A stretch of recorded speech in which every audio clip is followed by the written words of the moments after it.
ትራምፕ ቤንጃሚን ኔታንያሁን በስድብ አጥረግርጎታል። ለምን እንደሰደበው ነግራቸዋለሁ። ከዛ በፊት ግን የሰደበውን ስድብ ልንገራችሁ። ያው ስድቡን ቃል በቃል ልነግራችሁ አልችልም፣ ምክንያቱም ኤፍ ወርዱላ ተጠቅሞ ነው የተናገረው። ዩአር ኤፍን ክሬዚ ካለ በኋላ ማለትም አንተ እብድ ነህ ካለው በኋላ እንደኔ ባይሆን ኖሮ ማለትም እኔ ባረዳ ኖሮ እስር ቤት ነበር ካለው። ይህን ያለበት ምክንያት ምንድን ነው? ያው እንደሚታወቀው ቤንጃሚን ኔታንያሁ በሙስና ያው ይከሰስ ነበር እና ከዚህ በፊት ይሄ ክስ እንዲቋረጥ ያደረገው ዶናልድ ትራምፕ እንደሆነ እንግዲህ እየተነገረ ያለውና ዶናልድ ትራምፕ ፕሬዚዳንቱን በጣም ፑሽ እያደረገው ነው ይሄ ክስ እንዲስተጓጎልና እንዲቋረጥ ያደረገው እና በጣም በዚህ መንገድ በጣም ረድቶታል እየተባለ ነው። ስለዚህ እኔ ባረዳ ኖሮ እስር ቤት ነበር ካለ በኋላ አያም ሴቪንግ ዩር ኤ ምናምን ያለው ማለት እኔ ነኝ እያዳንኩ ያለሁት አለው። በዚህ ብቻ አልበቃውም። ኤቭሪባዲ ሄትስ ዩ ናው ብሎታል። ማለትም ሁሉም ሰው ይጠላሃል። ይሄ ብቻ አይደለም፣ አንተ በምታደርገው ነገር ምክንያት ሁሉም ሰው አሁን እስራኤልን ይጣላታል ብሏል። ታዲያ ዶናልድ ትራምፕን በዚህ ደረጃ ምንድን ነው ፒስ ኦፍ ያደረገው? የአሜሪካ ግሬተስት የምትባለው አላይ የሚመራን መሪ በዚህ ደረጃ እንዲሳደብ ያደረገው ምንድን ነው ካላችሁ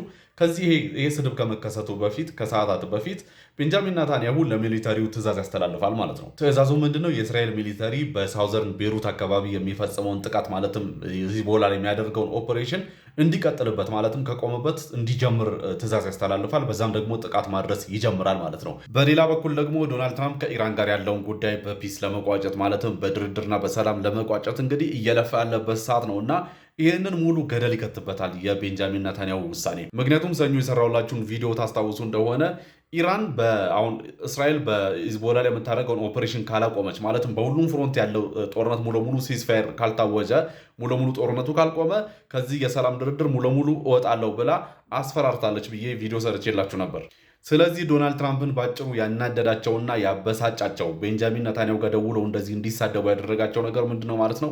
የቤንጃሚን ኔታንያሁ ይሄኛው እርምጃቸው ነው ማለት ነው። አሁንም ስቲል ኦፕሬሽኑ ያው እንደቀጠለ ነው።